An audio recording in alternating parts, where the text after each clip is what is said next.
بسم اللہ الرحمن الرحیم۔ السلام علیکم دوستو۔ حضرت ابوبکر صدیق رضی اللہ تعالیٰ عنہ فرماتے ہیں، عاجز ترین وہ شخص ہے جس کا کوئی دوست نہ ہو اور اگر بہم پہنچے تو معمولی ملال سے اس کو چھوڑ دے۔ ماں باپ کی خوشنودی دنیا میں موجب دولت اور عاقبت میں باعث نجات ہے۔ گناہ سے توبہ کرنا واجب ہے مگر گناہ سے بچنا واجب تر ہے۔ جو امر پیش آتا ہے وہ نزدیک ہے لیکن موت اس سے بھی نزدیک تر ہے۔ شرم مردوں سے خوب ہے مگر عورتوں سے خوب تر ہے۔ پاک نفس آدمی شہرت میں عورتوں سے زیادہ شرماتا ہے۔ دنیا کے ساتھ مشغول ہونا جاہل کا بد ہے لیکن عالم کا بدتر ہے۔ گناہ جوان کا ابھی اگرچہ بد ہے لیکن بوڑھے کا بدتر ہے۔ بخشش کرنا امیر سے خوب ہے لیکن محتاج سے خوب تر ہے۔ علم پیغمبروں کی میراث ہے اور فرعون و قارون کی میراث مال ہے۔ موت سے محبت کرو تو زندگی عطا کی جائے گی۔ میری نصیحت قبول کرنے والا دل موت سے زیادہ کسی کو محبوب نہ رکھے۔ دل مردہ ہے اور اس کی زندگی علم ہے، علم بھی مردہ ہے اور اس کی زندگی طلب کرنے سے ہے۔ جو اللہ کے کاموں میں لگ جاتا ہے اللہ تعالیٰ اس کے کاموں میں لگ جاتا ہے۔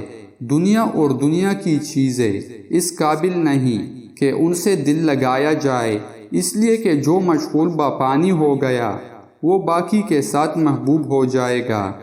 بدبخت ہے وہ شخص جو خود تو مر جائے لیکن اس کا گناہ نہ مرے۔ مصیبت کی جڑ اور بنیاد انسان کی گفتگو ہے۔ خبردار کوئی مسلمان کسی دوسرے مسلمان کو حقیر نہ سمجھے، کیونکہ کم درجے کا مسلمان بھی خدا کے یہاں بسا اوقات بلند مرتبہ رکھتا ہے۔ وہ علماء حق تعالیٰ کے دشمن ہے جو امراء کے پاس جاتے ہیں اور وہ امراء حق تعالیٰ کے دوست ہے جو علماء کے پاس آتے ہیں۔ کفار سے جہاد جہاد سے اصغر ہے اور نفس سے جہاد جہاد اکبر ہے۔ بری صحبت سے تنہائی اور تنہائی سے علماء کی صحبت بدرجہ اکبر ہے۔ نماز کو سجدہ سہو پورا کرتا ہے، روزوں کو صدقہ پورا کرتا ہے، حج کو فدیہ قربانی پورا کرتا ہے اور ایمان کو جہاد پورا کرتا ہے۔ اللہ تعالیٰ کا خوف بقدر علم ہوتا ہے اور اس سے بے خوفی بقدر جہالت۔ ہر شے کے ثواب کا ایک اندازہ ہے مگر صبر کے ثواب کا کوئی اندازہ نہیں۔ سائل کا حق ہے کہ اسے جواب دیا جائے اور اچھا جواب دینا اچھے اخلاق کا تقاضا کرتا ہے۔ جو شخص صرف شکایت زبان پر نہیں لاتا وہ خوشگوار زندگی سے ہمکنار ہوتا ہے۔ آنکھ دل کا دروازہ ہے اور تمام آفات اسی راہ سے داخل ہوتی ہے جو لذتوں کی طرف رغبت دلاتی ہے۔ آنکھ بند کر لو تو ان آفات سے محفوظ رہو گے۔ مومن کو اتنا علم کافی ہے کہ اللہ تعالیٰ سے ڈرتا رہے۔ اس دن پر رو جو تیری عمر کا گزر گیا اور اس میں نیکی نہیں کی۔ تو دنیا میں رہنے کے سامانوں میں لگا ہے اور دنیا تجھے اپنے سے نکالنے میں سرگرم ہے۔ صبح خیزی میں مرغان چمن کا سبقت لے جانا تیرے لیے باعث ندامت ہے۔ عورتوں کو سونے کی سرخی اور زعفران کی زردی نے ہلاک کر رکھا ہے۔ جسے رونے کی طاقت نہ ہو وہ رونے والوں پر رحم کیا کرے۔ زبان کو شکوہ سے روک، خوشی کی زندگی عطا ہوگی۔ خلقت سے تکلیف دور کر کے خود اٹھا لینا حقیقی سخاوت ہے۔ انسان ضعیف ہے، تعجب ہے کہ وہ کیوں کر خدا قوی کی نافرمانی کرتا ہے۔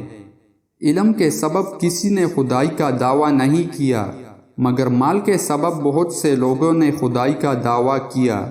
ہرگز کوئی شخص موت کی تمنا نہیں کرے گا سوائے اس کے جس کو اپنے عمل پر وثوق ہو۔ پاک ہے وہ ذات جس نے اپنے بندوں کے لیے اپنی معرفت کی طرف سوائے اعتراف و عجز کے اور کوئی راستہ نہیں رکھا۔ خدایا تو میرا حال میری نسبت بہتر جانتا ہے اور میں اپنا حال ان کی نسبت بہتر جانتا ہوں۔ خدایا تو مجھے بہتر بنا دے، اس سے وہ جو گمان کرتے ہیں اور میرے وہ گناہ بخش دے جو ان کو معلوم نہیں، اور جو وہ کہتے ہیں اس پر مجھے گرفت نہ کر۔ ادراک سے حاصل کرنے سے عاجز آنا ادراک ہے۔ جب تجھ سے کوئی نیکی پوت ہو جائے تو اس کا تدارک کر، اور اگر کوئی بدی تجھے آ گھیرے تو اس سے بچ جا۔ شہوت کے سبب سے بادشاہ غلام بن جاتے ہیں۔ اس زبان نے ہمیں ہلاکت کے مقامات میں ڈالا ہے۔ شریف آدمی علم کی دولت حاصل کر کے متواضع ہو جاتا ہے، اور شریر متکبر۔ اخلاص یہ ہے کہ اعمال کا عوض نہ چاہا جائے۔ اشخاص کو حق سے پہچانو، حق کو اشخاص سے نہ پہچانو۔ علم کی قوت جب حد سے بڑھ جائے تو مکاری اور بسیاردانی پیدا کرتی ہے، اور جب ناقص ہو تو حماقت اور ابلہی پیدا کرتی ہے۔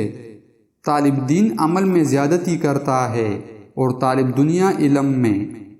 دوستو، مزید اسلامک ویڈیوز دیکھنے کے لیے ہمارے چینل کو سبسکرائب کریں۔ جزاک اللہ۔